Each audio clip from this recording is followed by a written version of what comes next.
अब हम आपको यह बताएंगे कि प्रधानमंत्री नरेंद्र मोदी को भारत की प्राचीन संस्कृति और विरासत का सबसे बड़ा ब्रांड एम्बेसडर आज क्यों कहा जा रहा है। लगभग 1600 वर्ष पुराने जिस नालंदा विश्वविद्यालय को वर्ष 1193 में मुस्लिम आक्रमणकारी बख्तियार खिलजी ने नष्ट कर दिया था, उस नालंदा विश्वविद्यालय को प्रधानमंत्री मोदी ने अंतर्राष्ट्रीय खबरों में लाकर, हेडलाइंस में लाकर उसकी प्रसिद्धि को फिर से जीवित कर दिया है।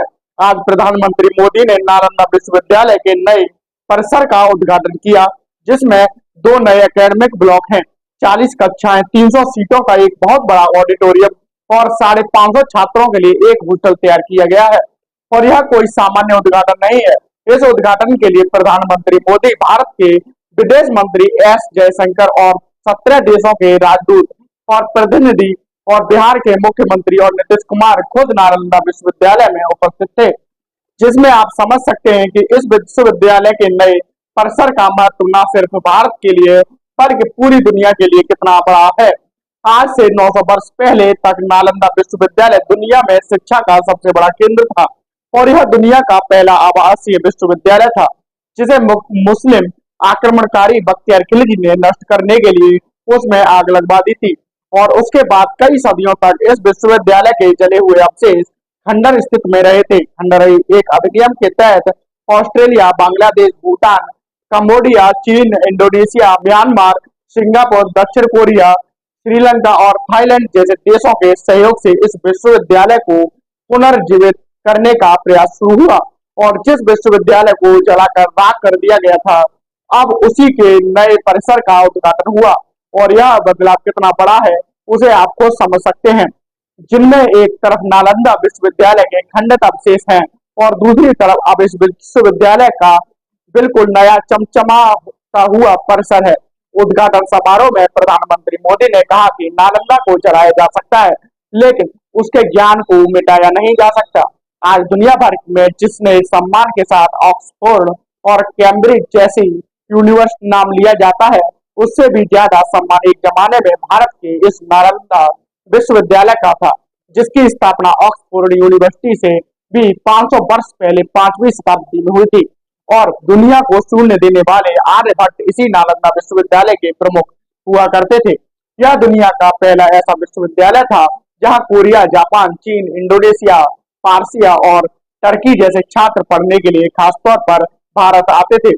और यह एक ऐसा विश्वविद्यालय था जहां कईयों सालों पहले हजारों छात्र दुनिया भर के में एक साथ पढ़ते थे। में इस जैसा कोई दूसरा विश्वविद्यालय उस समय नहीं था और ना ही इस समय विश्वविद्यालय में आसानी से किसी छात्र को प्रवेश मिल सकता था। उस समय नामांकन के लिए इच्छुक छात्रों को नालंदा विश्वविद्यालय में प्रवेश के लिए महापंडितों के समक्ष एक बहुत ही कठिन साक्षात्कार और परीक्षा देनी होती थी। और उस जमाने में नालंदा विश्वविद्यालय में चिकित्सा शास्त्र, आयुर्वेद, गणित, तर्कशास्त्र और बौद्ध सिद्धांतों का अध्ययन किया जाता था। और यह विश्वविद्यालय दुनिया में शिक्षा का ज्ञान का सबसे बड़ा केंद्र था, जिसे देखकर पूरी दुनिया हैरान होती थी और लोग भारत के इस समृद्ध इतिहास और विरासत को दुनिया के लिए एक उपहार मानते थे। सबसे बड़ी बात यह है कि जब दुनिया में पुस्तक छापने की मशीन तक नहीं आई थी, तब नालंदा विश्वविद्यालय की लाइब्रेरी में हाथ से लिखी हुई 90 लाख पांडुलिपियां यानी कि 90 लाख पुस्तकों का एक बहुत विशाल संग्रह मौजूद था। सोचिए, 90 लाख पुस्तकें पांडुलिपि उस जमाने में थी जो हाथ से लिखी हुई गई थी।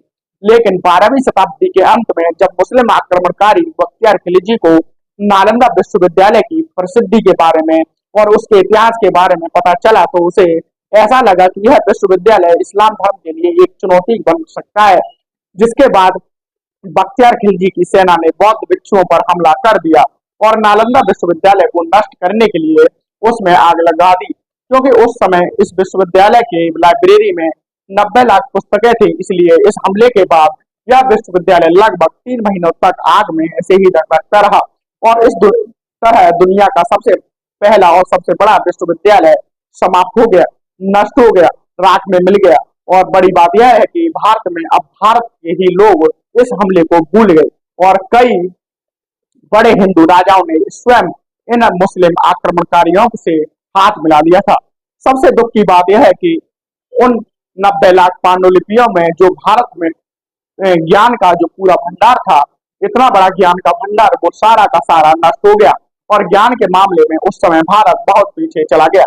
और वह ऐसा ज्ञान था जिसे दोबारा अर्जित करना बहुत मुश्किल काम था। यानी कि आज अगर आप कहें दोबारा से सोच कर देखें कि अगर नालंदा यूनिवर्सिटी को किन इन पांडुलिपियों को उस समय नष्ट किया गया था होता, अगर यह पांडुलिपियां, यह ज्ञान का भंडार, उस समय का वो पुस्तकालय अगर बच गया होता तो आज वाकई अब तक भारत विश्व गुरु बन चुका होता। लेकिन क्योंकि यह सारा ज्ञान का भंडार राख में मिला दिया गया, मिट्टी में मिला दिया गया, उसकी वजह से भारत तमाम विद्या में बहुत पीछे चला गया।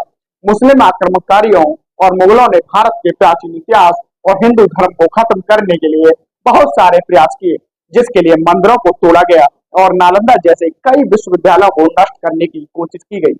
लेकिन हिंदू धर्म इसलिए कभी समाप्त नहीं हुआ क्योंकि हिंदू धर्म वो धर्म है जिसमें पृथ्वी, आकाश, अग्नि, वायु, जल, पेड़ पौधे, नदियां, पर्वत, सूर्य और यहाँ तक कि चंद्रमा की पूजा की जाती है, क्योंकि यह सब कभी भी समाप्त नहीं हो सकते। इसलिए हिंदू धर्म भी कभी समाप्त नहीं हुआ।